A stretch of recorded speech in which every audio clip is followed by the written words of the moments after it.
और जो लोग आप पे पथराव करते हैं, टेंशन मत लेना। हाथी ने कभी भौंकने वालों की परवाह नहीं करी। अच्छा देखो, किसी गांव में एक हाथी आ जाए, मैं उस दिन भी सुना रहा था किसी को, तो गांव भर के वयोवृद्ध जो बुजुर्ग लोग रहते हैं हाथ जोड़ के खड़े हो जाएंगे, जय हो गणेश जी महाराज, जय हो गणेश जी महाराज। एक सज्जन मुझसे बोले कि गांव और शहर में क्या फर्क है, तो मैंने बोला गांव में हाथी को भी लोग गणेश जी कहते हैं, और शहर में गणेश जी को भी हाथी कहें तो बहुत बड़ी बात नहीं है।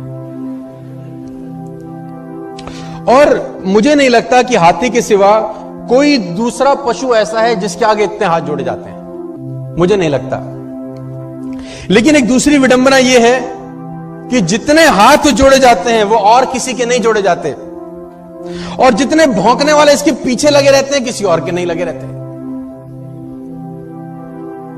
गलत तो नहीं कह रहा मैं आपसे। जितने हाथ जोड़े वाले इसके सामने खड़े रहते हैं उतना किसी और के नहीं, और जितने भौंकने वाले इसके पीछे रहते हैं किसी और के नहीं।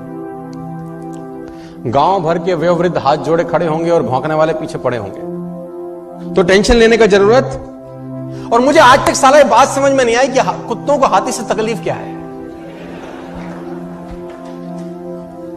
हमको कुत्तों की बात समझ में नहीं आती, उनको हमारी नहीं आती। अगर समझ में आती तो हम पूछते कि भैया तुम्हें तकलीफ क्या है, और कुत्ते जवाब देते तो क्या देते मैं ये भी बता दूं आज आपको।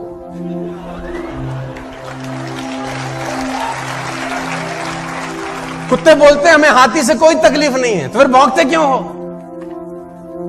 तो फिर भौंकते क्यों?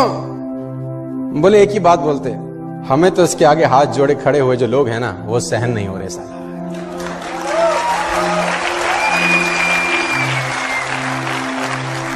और सही बात है, जिसकी जितनी स्तुति होगी उसकी उतनी निंदा भी होगी।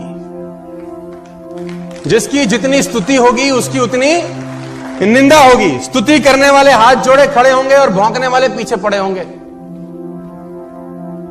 तो घबराने का जरूरत नहीं है कि अगर लोग आपको ताना मारें, टेंशन दें, आप अपना मस्त आगे आगे चलो। लेकिन दिक्कत क्या है? अच्छा, कुत्तों की इतनी हिम्मत नहीं है कि हाथी के आगे आके भौंके। आगे आके भौंकते नहीं, पीछे भौंकना बंद करते नहीं। लेकिन आप देखो हाथी को, देखो उसकी चाल में मस्ती बनी रहती है यार, क्योंकि वो हाथ जोड़ने वालों के पास ठहरता नहीं है और भौंकने वालों की तरफ मुड़कर देखता नहीं है।